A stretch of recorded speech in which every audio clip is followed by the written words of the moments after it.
So okay mga paps, musta pala? Ngayong araw pala, mag-share lang ako ng konting tips kung paano maubos ang kalampag sa inyong sasakyan, okay?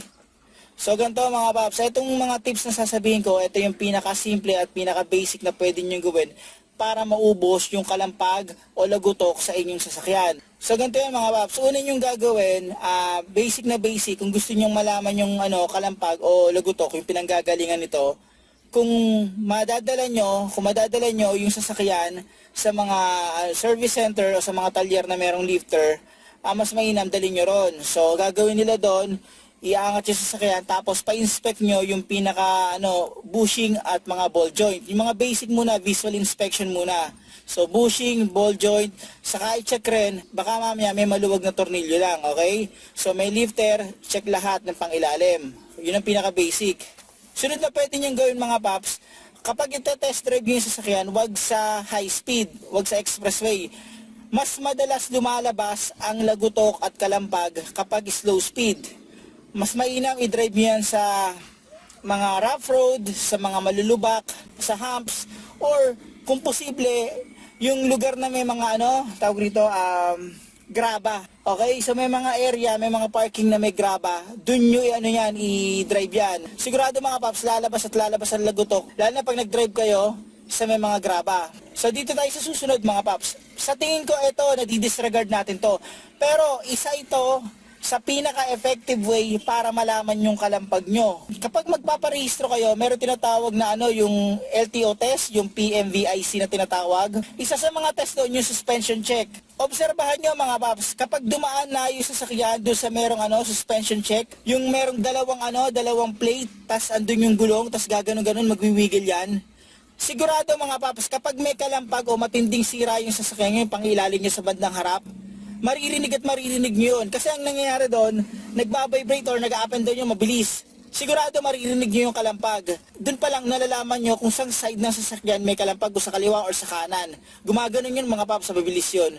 Subok na subok yun mga paps. So dito tayo sa susunod mga paps. Isa sa pinaka-effective way para malaman kung talagang ano yung pyesa yung pinanggagalingan ng kalampag ay yung baklas ng pyesa. May mga magagaling na shop, ang ginagawa nila, inaalog lang nila, ganyan, binabounce test, makikita agad nila, test drive, makikita agad nila kung ano yung problema.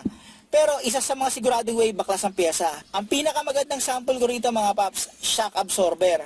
May mga pagkakataon, ang shock absorber, hindi lang makikita sa tagas, hindi lang makikita sa bounce test, hindi lang makikita sa yung test drive. Kapag binaklas nyo yung shock absorber, kapag sobrang tagal na ng shock absorber, makikita nyo kahit walang leak, i-testing nyo ng actual, makikita nyo kung talaga sira na yun, hindi nalalaban yun mga paps. Gaya na nangyari sa akin. So dito tayo sa susunod mga paps. Madalas kasi sa pag-troubleshoot at paggawa ng under chassis or yung pang-ilalim, nagta-trial and error tayo. So ang pinaka-best na gawin nyo dyan mga paps para makatipid kayo, gumamit kayo ng isolation method. So ibig ko sabihin ganito, huwag nyo munang papalitan ng isang buo. Okay? May tinatawag kasing shotgun troubleshooting eh. Yung tipong, halimbawa, ang sira eto lang, ang gagawin nila, papalitan na nila lahat. Ang sample ko rito, ganito mga paps. Halimbawa, nag-troubleshoot kayo ng pangilalim. Matagal na yung sasakyan, nalaman nyo na may problema na yung tie rod end. Okay? So, ginawa nyo ay may sira na yung tie rod end. Yun muna yung palitan nyo. Ang ginagawa ng iba kasi, pinapalitan na nila ng buo yung rack and pinion assembly para damay na yung rack end, kakabit na, papalitan na lang yung tie rod end. Ganun ang ginagawa ng ibang shop. So, unahin nyo muna yung pinakamura, pinakamadaling ma-inspect at madaling baklasin, madaling gawin. Yung tipong kaya nyong gawin, kaya nyong i-DIY. Isa pa sa sample ko dyan, halimbawa may kalampag, tapos ang duda ng mekaniko, shock absorber. So, bago kayo magpalit ng shock absorber, unahin nyo muna yung shock mounting, baka andun lang yung problema. Baka mamaya pitpit na yung shock mounting, kaya nagkakaroon na ng kalampag. Okay? So, unahin nyo muna yung pinakamura. Mag-isolation method muna kayo. Unti-unti mga paps. Kasi, kapag halimbawa, bibiglayin nyo lahat yan, yung tipong i-suspension refresh nyo, medyo mahirap yun mga paps kasi hindi practical. Magastos yun.